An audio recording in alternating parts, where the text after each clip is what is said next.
A paz do Senhor Jesus Cristo a todos os filhos de Deus na face da terra. Aqui é o irmão Xavier do Projeto Vida.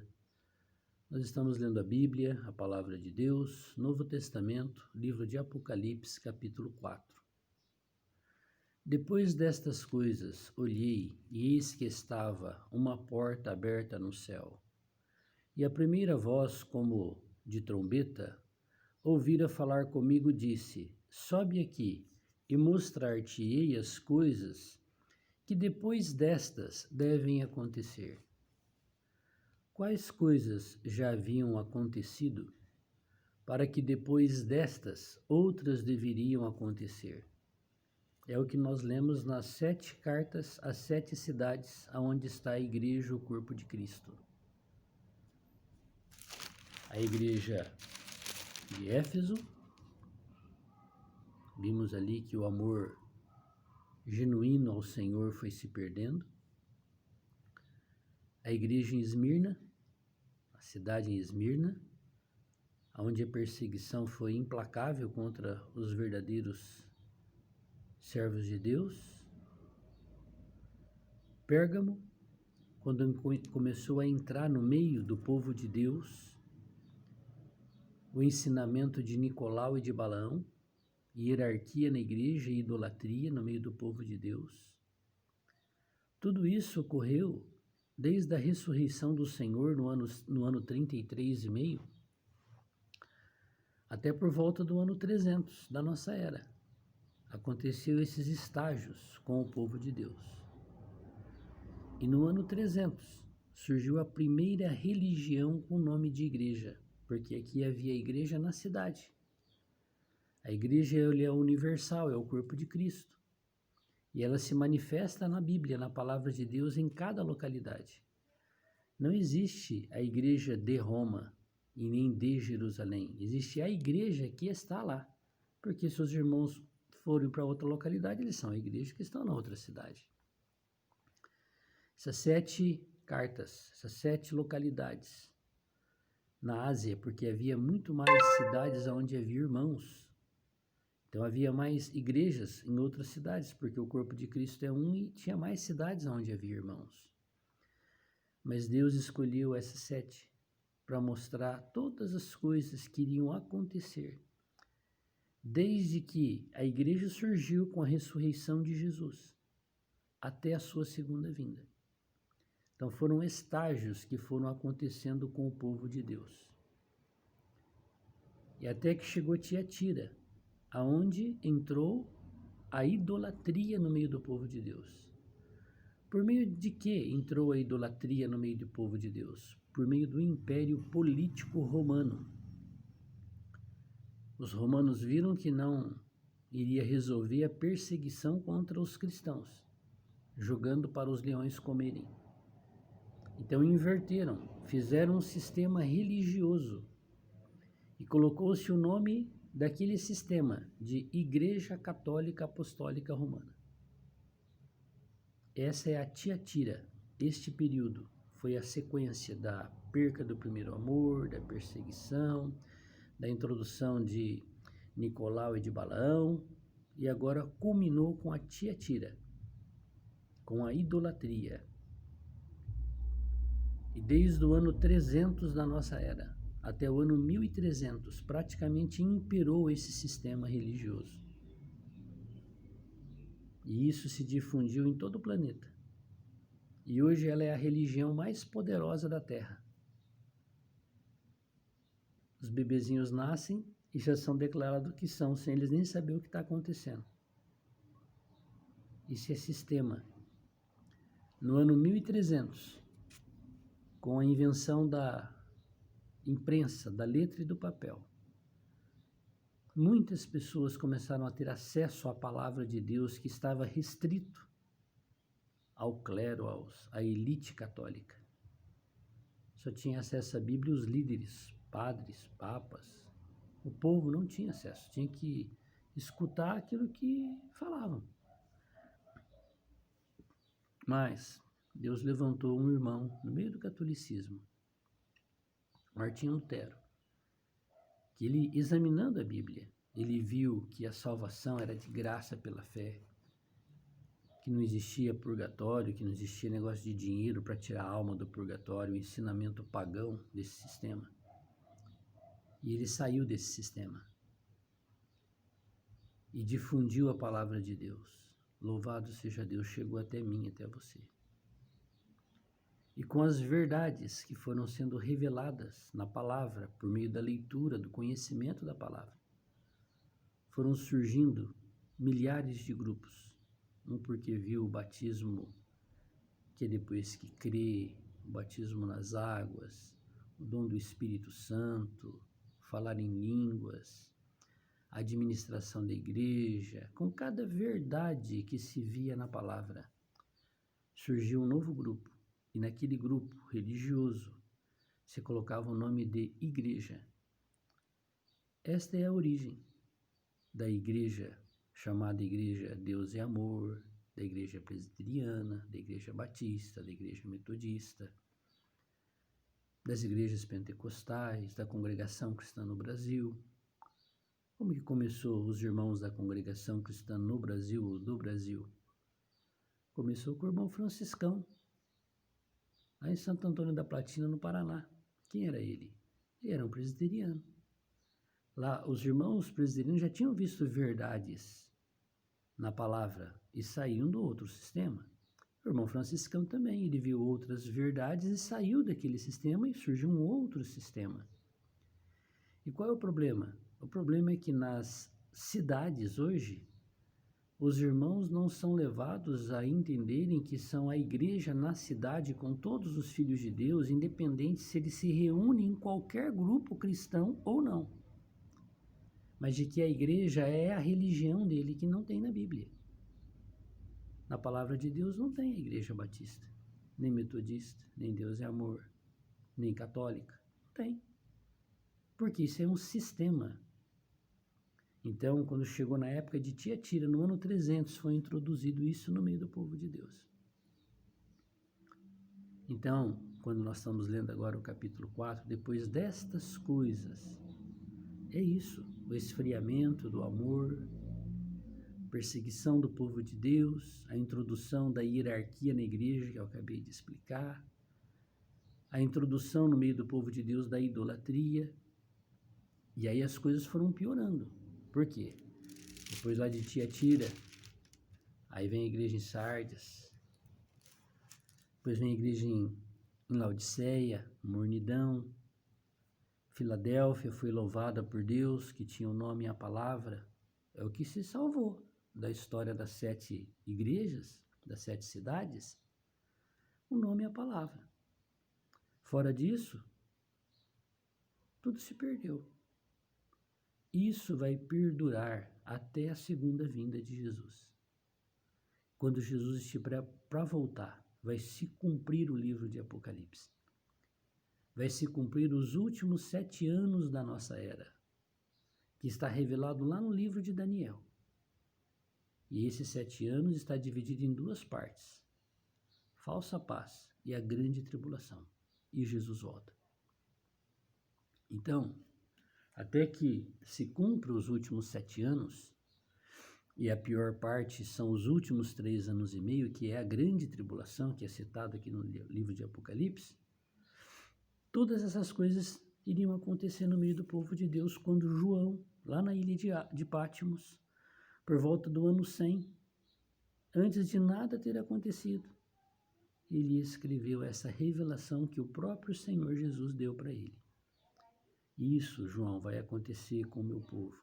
Então ele revelou o livro de Apocalipse e usou as 7 cidades, as 7 localidades onde havia os irmãos ali, como eles estavam vivendo ali naquela cidade, para mostrar o que iria acontecer com todo o povo de Deus de todas as eras, da ressurreição dele até a segunda vinda dele.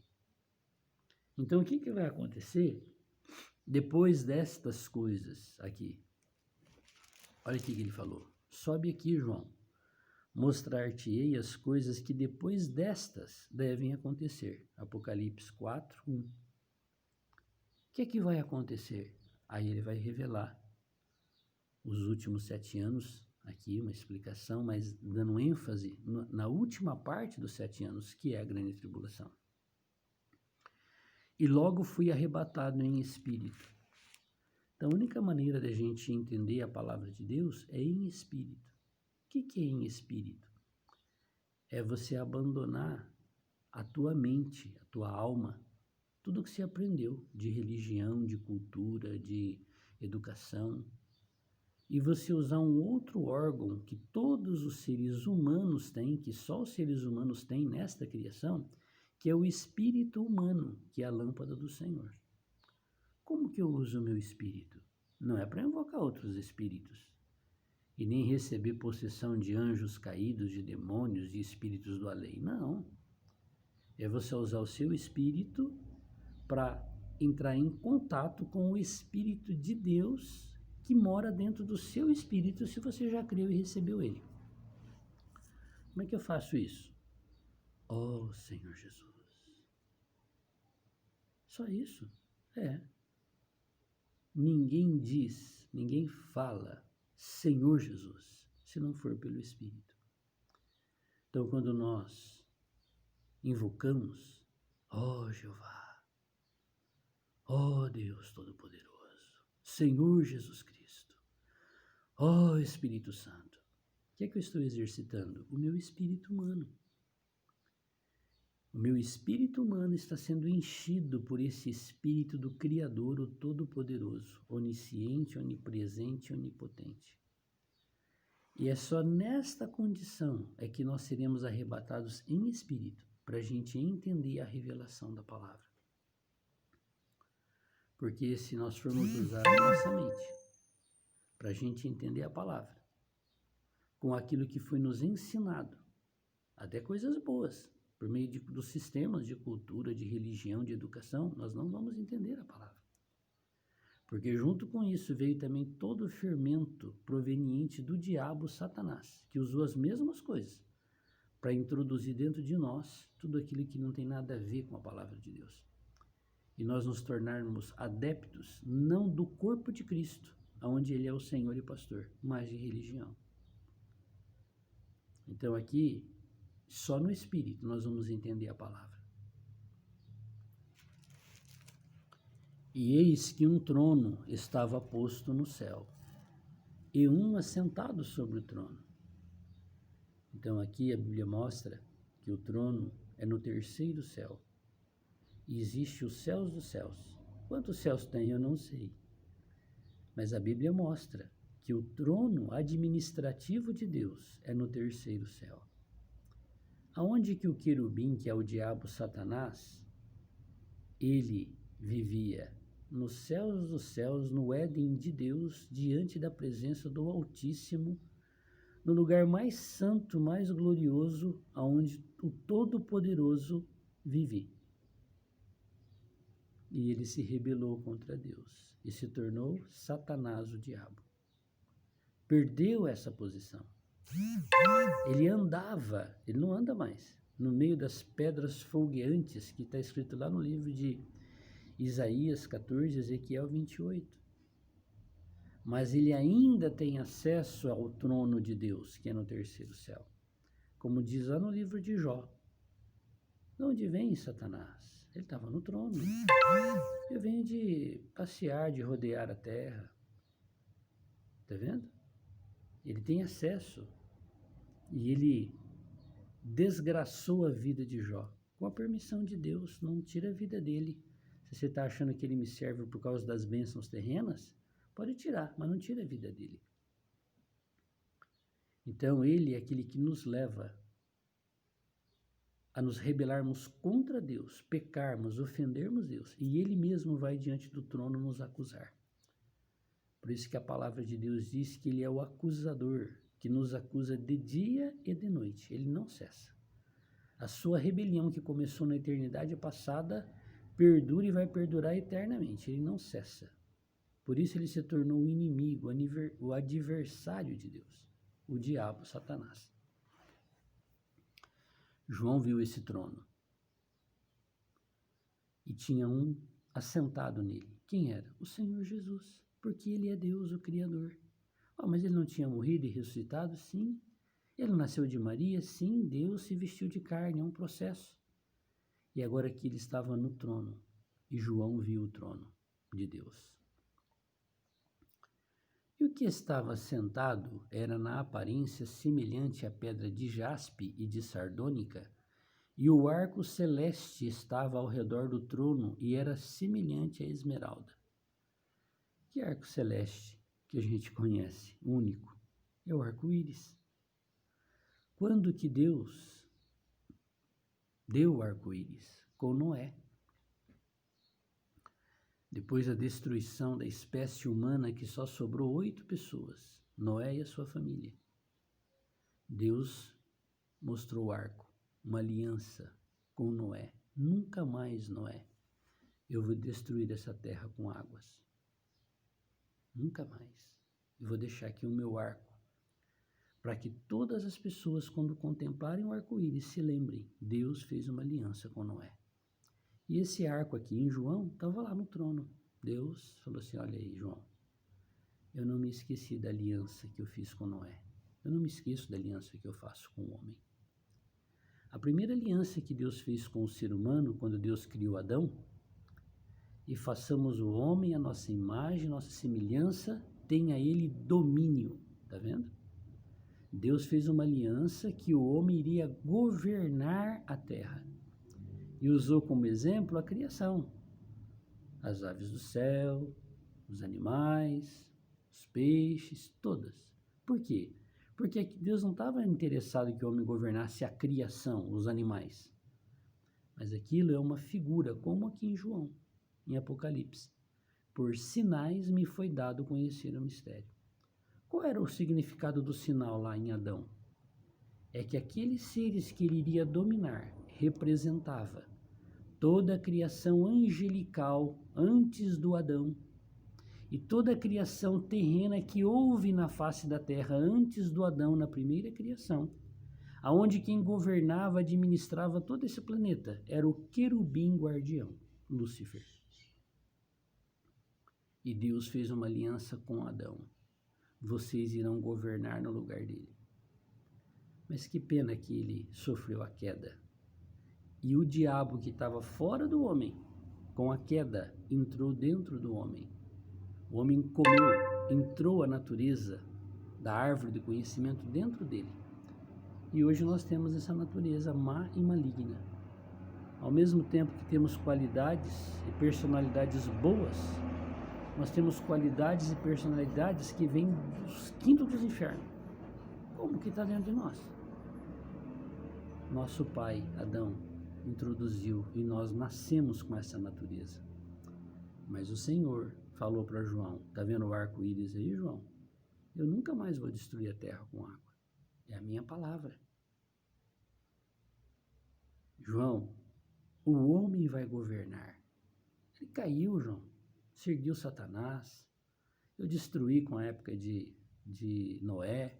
Comecei de novo. Dei a minha palavra para Moisés, por meio de Abraão, Isaac e Jacó, por meio dos israelitas. Eu mesmo agora fui aí à terra, me vesti como homem, experimentei uma morte de escárnio na cruz, ressuscitei, estou aqui sentado no trono, João.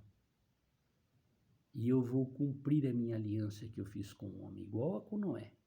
O homem irá governar a terra no lugar do diabo, do querubim, guardião que eu criei, todos que o seguiram ele. O homem vai governar. Mas não é qualquer homem, João. Qual homem? É o que crê e recebe o Senhor. É aquele que dá testemunho por meio das águas no batismo de que ele vai reinar para Deus, junto com Deus, e que é fiel até o fim. Esses receberão o direito de sentar no trono com ele. Daqui a pouquinho nós vamos chegar lá. Então, o arco-íris é a aliança de Deus. O que mais que ele viu além do trono e do arco? E ao redor do trono havia 24 tronos. E via sentados sobre os tronos 24 anciãos vestidos de vestes brancas. E tinham sobre a cabeça coroas de ouro. Então isso significava que eles estavam governando, reinando.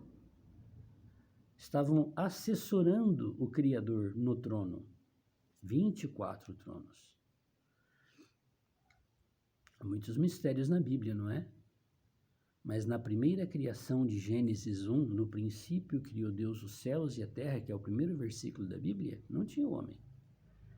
E Deus entregou um trono para esse querubim governar, que hoje é o diabo, Satanás, o perturbador de toda a humanidade. No versículo 2, a terra sofreu uma destruição, porque houve a rebelião. Com certeza, Deus instituiu seres angelicais para governar no lugar daquele ser que se rebelou. E esses mesmos 24 anciãos, aqui para frente, em Apocalipse, tiram as suas coroas e colocam diante do Todo-Poderoso. E estas coroas são transferidas à igreja, aos homens que creram, foram batizados e foram fiéis até o fim no seu viver aqui na terra. Eles recebem estas coroas, para reinarem sobre a face da terra, como esses 24 hoje governam. A Bíblia diz que o mundo jaz no maligno, verdade. Jesus disse na hora da crucificação: está chegando aí o príncipe, o governador desse mundo. Mas ele será julgado e expulso. Com a morte de Cristo, ele comprou de volta para si aquilo que Deus confiou ao querubim quando ele não era o diabo, Satanás, que era a administração desse planeta onde a gente mora, chamado Terra. E do trono saíam relâmpagos, trovões e vozes, e diante do trono ardiam 7 lâmpadas de fogo, as quais são os 7 Espíritos de Deus.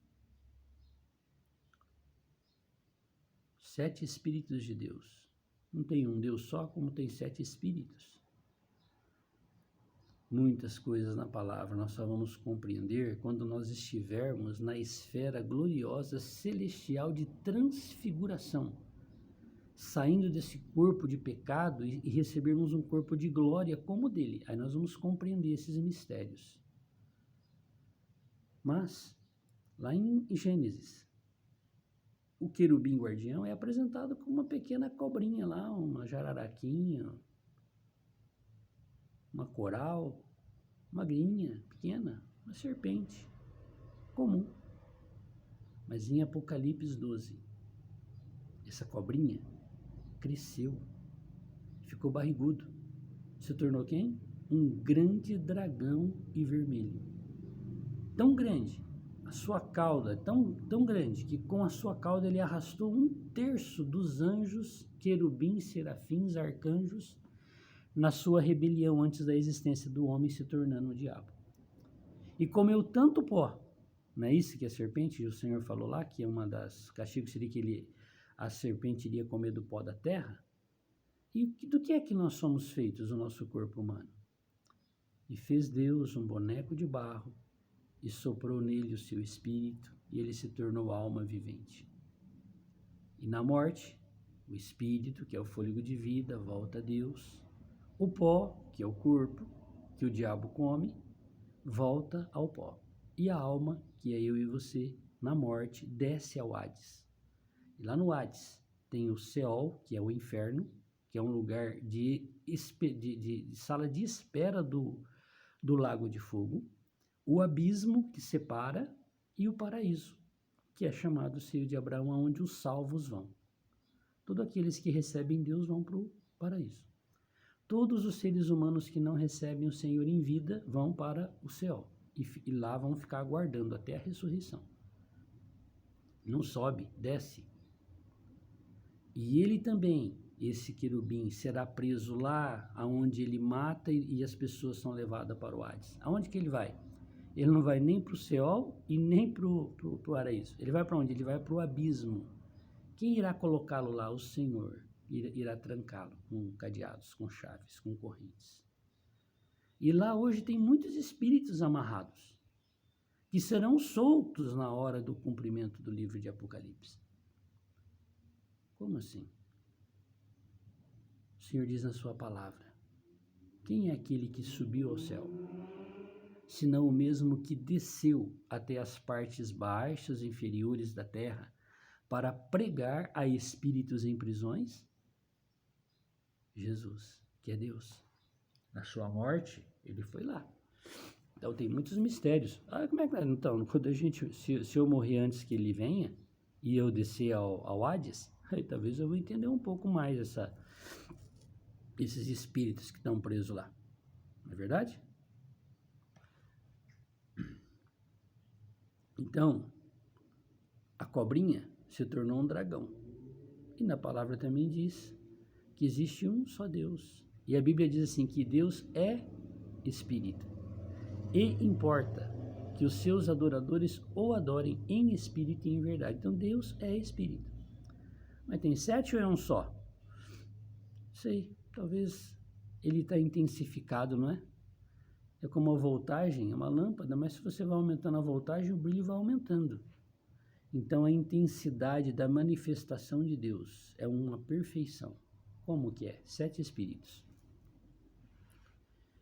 E havia diante do trono, depois que aconteceu toda a história da igreja, das 7 cartas, e João viu esta revelação, o que havia diante do trono administrativo de Deus? Um mar de vidro. Você sabe que o vidro ele é produzido por meio do fogo, não é? Você derrete aquele mineral e você manipula ele, faz mesa e faz vaso. E aqui foi feito um mar de vidro, meio do fogo. Semelhante ao cristal, e no meio do trono, e ao redor do trono, 4 animais cheios de olhos por diante e por detrás. Então João teve essa visão gloriosa do trono de Deus no terceiro céu. Viu o arco-íris, viu como era o formato do Todo-Poderoso centrado no trono, viu os 24 tronos administrativos que cooperavam com ele, viu que Deus estava agindo com toda a intensidade como 7 Espíritos de Deus, e agora ele viu 4 animais ao redor do trono. O primeiro animal era semelhante a um leão. Então ele tinha uma representação de todos os animais por meio do leão, tanto que o leão é o rei dos animais, não é? Então havia ali um representante. O segundo animal era semelhante a um bezerro. O bezerro representa todos os animais que são comestíveis, que são domésticos, não é? Ovelhas, bois. E tinha o terceiro animal, o rosto de homem. Então estava ali também aquele animal representando a espécie humana. E o quarto animal era semelhante a uma águia, voando. Então havia também uma representação dos animais que voam. Não está faltando um grupo aqui? Tá. Os répteis. Não tem. Nenhum aqui animal com cara de cobra, de jacaré, de sapo, não tem. Por quê?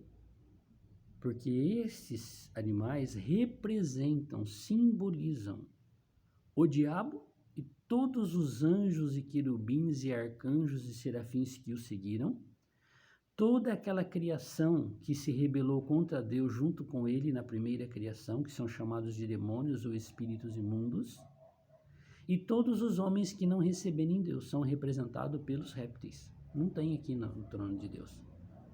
Porque serão extintos, deletados, serão colocados na lixeira e serão esvaziados. Os 4 animais tinham cada um, respectivamente, 6 asas. E na Bíblia cita que anjos, seres angelicais, de 2, de 4 e de 6 asas. Aqui eles tinham 6 asas. E ao redor e por dentro estavam cheios de olhos, e não descansam nem de dia nem de noite, dizendo: Santo, Santo, Santo é o Senhor Deus, o Todo-Poderoso, que era, que é e que há de vir. E quem estava no trono? Jesus. Quem é Ele? O Todo-Poderoso. O que era, o que é que estava no trono e que há de vir para tomar posse da terra. É o mesmo Deus. Então nós precisamos ver que o diabo tem poder, Ele não teve poder para ir lá destruir a vida de Jó? Mas a autoridade foi transferida dele para o homem. Qual homem? O que creu e recebeu e serve e é fiel a Deus. Quem é esse homem? A igreja, o corpo de Cristo. Só tem uma igreja, só tem um corpo, só tem um povo de Deus, porque só tem um Deus, e Deus só tem um corpo, ele não tem dois corpos. Ele há de vir. E eu e você viremos com ele? Como assim viremos com ele? Daqui a pouco nós vamos entender que vai ocorrer a ressurreição dos fiéis que estão no paraíso, porque lá no paraíso também tem servos de Deus que não foram fiéis, e eu posso ser um deles que vou descer ao paraíso sendo infiel, vai depender do meu viver com Deus. Mas os fiéis vão ressuscitar antes da grande tribulação e virá junto com o Senhor, porque quem vai vir do céu não é uma cabeça, é uma cabeça com um corpo. Por isso que o corpo que está lá no paraíso fiel será ressuscitado. E na face da terra, os servos de Deus fiéis serão arrebatados neste momento que começou a ressurreição. E serão arrebatados até esse trono, aonde o diabo ainda tem acesso. E a palavra nos diz que nesse dia haverá uma guerra nos céus.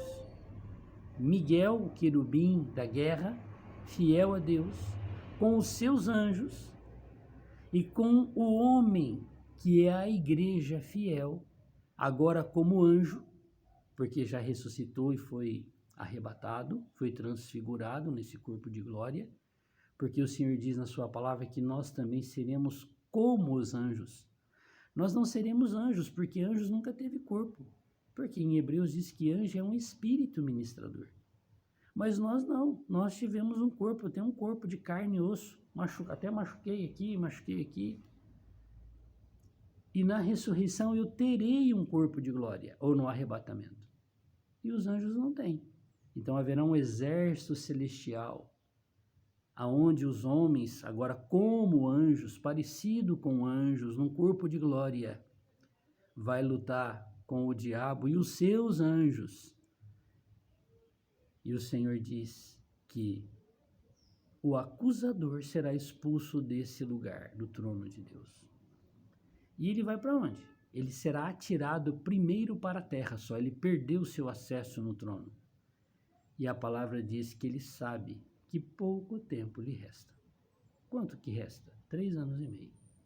Aí, depois, no final, esses que estão com o Senhor, que é a igreja, o corpo de Cristo, com os seus anjos, virá dos céus para a terra, para tomar posse da terra e expulsar o acusador para dentro do abismo no Hades. Então, o Todo-Poderoso é o que era, ele é Deus, estava no trono e há de vir. E quando os animais davam glória, honra, ações de graça ao que estava sentado no trono, ao que vive para todo sempre. A Bíblia também diz que toda a criação geme por causa da opressão do diabo. Por isso que aqui toda a criação, até os animais, estavam representados diante de Deus. A palavra diz que por causa da queda de Satanás, toda a criação geme. Ainda bem que também tem um versículo da Bíblia que diz que o Espírito Santo, que é Jesus Cristo, ressuscitado, ele ora a Deus com gemidos inexprimíveis. Pai, até quando nós não vamos botar um fim nessa situação? Está chegando a hora. Ele vai cumprir toda a sua palavra. O que aconteceu nessa adoração de toda a criação diante do trono de Deus depois que já tinha passado o mar de vidro?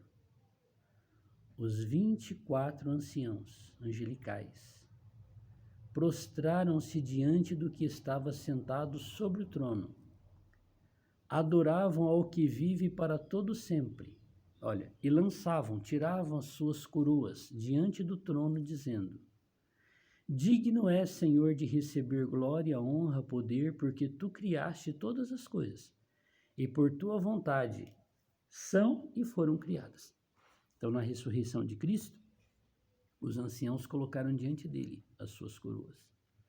E mais para frente, nós vamos ver que essas coroas são transferidas para os homens que creram, foram batizados, foram fiéis e foram fiéis até o fim. Reinarão com ele sobre as nações. Porque a terra não será destruída na segunda vinda de Cristo.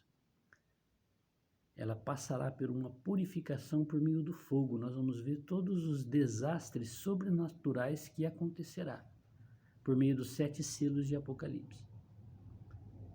O julgamento cabal de Deus sobre a face da terra daqueles que seguiram e seguirão o diabo, Satanás.